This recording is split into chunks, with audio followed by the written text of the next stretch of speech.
നമ്മളെന്തിനാ ഇങ്ങനെ അസ്വസ്ഥയാകും? ഓരോരുത്തർ അവരവരുടെ വിധി എറിഞ്ഞു വാങ്ങുന്നു. പൊന്നുമണിയുടെ കാര്യത്തിലും നമ്മൾ അങ്ങനെ ചിന്തിച്ചാൽ മതി. അങ്ങനെ പറ്റിപ്പോയ ജീവിക്കുന്ന ഒരു ഉദാഹരണമല്ലേ എൻ്റെ നിത്യമോള്. ജീവിക്കുന്ന രക്തസാക്ഷി. പൊന്നുമണിക്ക് വേണ്ടി ജീവൻ പണയം വെച്ചല്ലേ അച്ഛാ നമ്മളെല്ലാരും നിന്നത്? എവിടേക്ക് അലഞ്ഞു? ചിലർക്ക് ബന്ധങ്ങളും കടപ്പാടുകളും ഒക്കെ വെള്ളത്തിൽ വരയ്ക്കുന്ന വര പോലെ അമ്മ. വെയിലത്ത് വെച്ച ശർക്കര പോലെ അത് ഉരുകി ഒലിച്ചില്ലാതാവും. എന്നാലും ഒരു അവളതൊന്നും ഓർത്ത് വിഷമിക്കട്ടെ.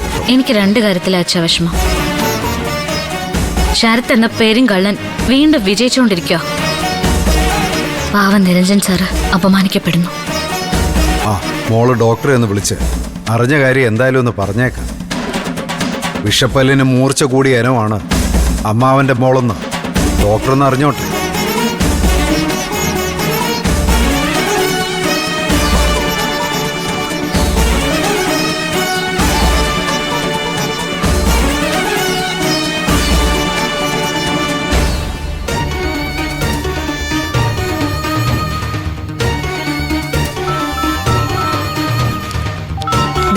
ദേവിക എന്തോ പ്രശ്നമുണ്ടല്ലോ. എടുക്ക്. ദേവിക പറയൂ. സർ ചെറിയൊരു പ്രശ്നമുണ്ട്.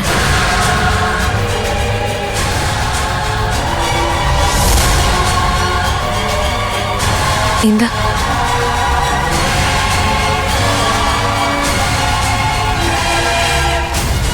എന്താ എന്ത് പറ്റി?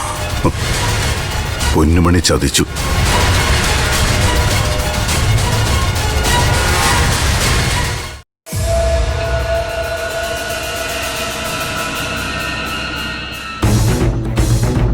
സിദ്ധുട്ടാ, അച്ഛൻ വിളിച്ചിരുന്നു.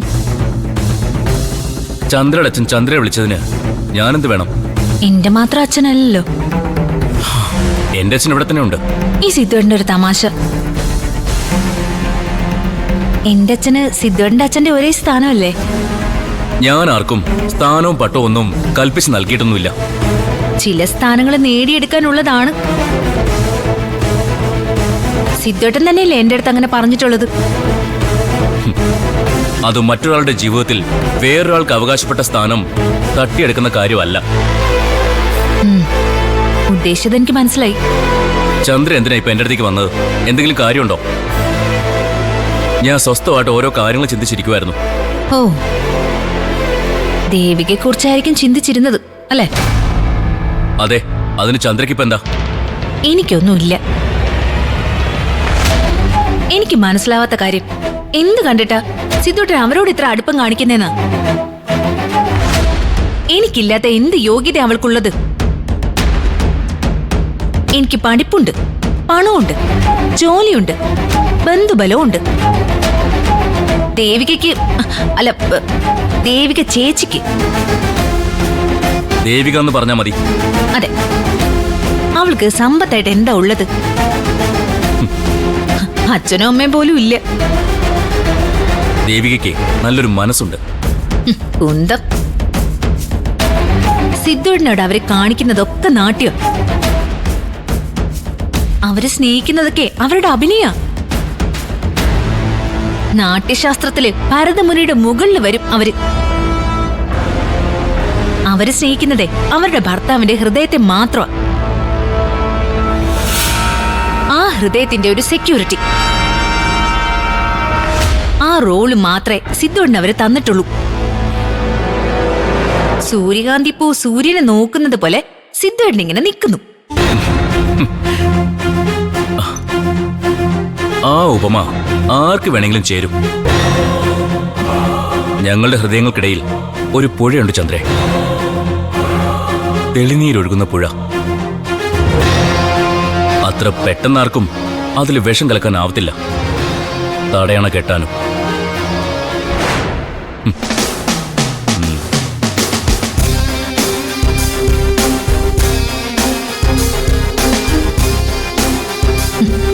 ഹൃദയത്തിലൂടെ ഒഴുകുന്ന പുഴ, അത് വറ്റിക്കാൻ ചന്ദ്രയ്ക്കറിയാം. ദേവികെ, നിന്നെ ഞാൻ തീർക്കും.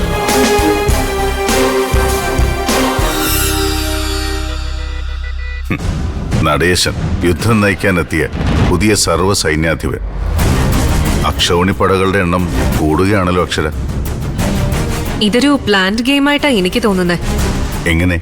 വിശാല് നിങ്ങളെ വിളിക്കുന്നു, വിശാലിനെ കാണാൻ നിങ്ങൾ പോകുന്നു, വഴിയിൽ വെച്ച് നടേശൻ തടയുന്നു. ഹീറോയുടെ മനോഹരമായ മാസ് എൻട്രി പോലെ വിശാൽ എത്തുന്നു. എങ്ങനെയുണ്ട് തിരക്കഥ? ഏയ്,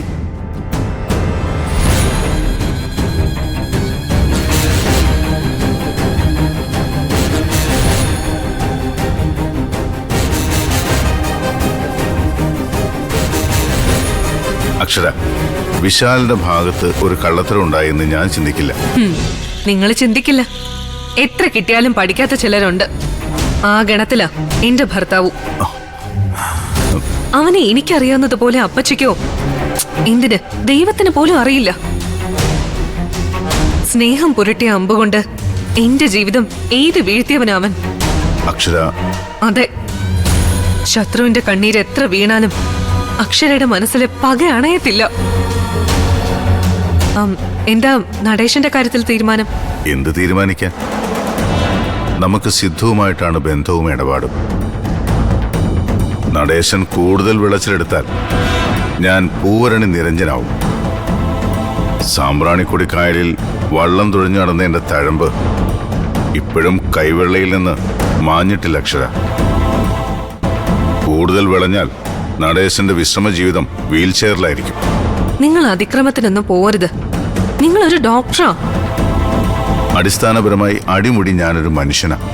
നമ്മുടെ ക്ലിനിക്കിന്റെ കാര്യം ഇതിനിടയിൽ മുങ്ങിപ്പോവുക. ഡാഡിയുടെ ക്ലിനിക്ക് അടുത്ത ദിവസം തുറക്കും. തുറക്കട്ടെ. നിനക്കൊരു പനി വന്നാ ധൈര്യമായിട്ട് പോയി അഡ്മിറ്റ് ആവാലോ. ദേ, എന്റെ വായിലിരിക്കുന്ന കേക്കരുത്. സർക്കാർ ആശുപത്രി പോയാലും ഞാൻ ആ നശിച്ച ക്ലിനിക്കിൽ കേറില്ല. ഏയ് അക്ഷര, അതൊരു ആതുരാലയമാണ്. ആതുരാലയം എന്നാൽ ദേവാലയം. മനുഷ്യൻ മനസ്സൊരുക്കി പ്രാർത്ഥിക്കുന്ന രണ്ട് സ്ഥലങ്ങളേ ഉള്ളൂ, ആതുരാലയവും ദേവാലയവും. എന്തായാലും ക്ലിനിക്കിന്റെ ഉദ്ഘാടനത്തിന് നമ്മൾ പോകുന്നു.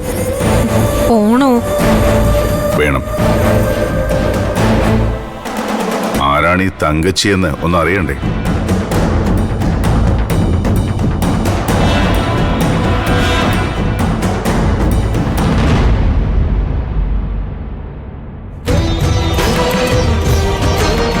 കേട്ടെന്നെത്തി മോളെ. അങ്ങനെ വീണ്ടും നമ്മുടെ ശരത് എന്ന് പറയുന്ന കുറുക്കൻ ജയിച്ചു.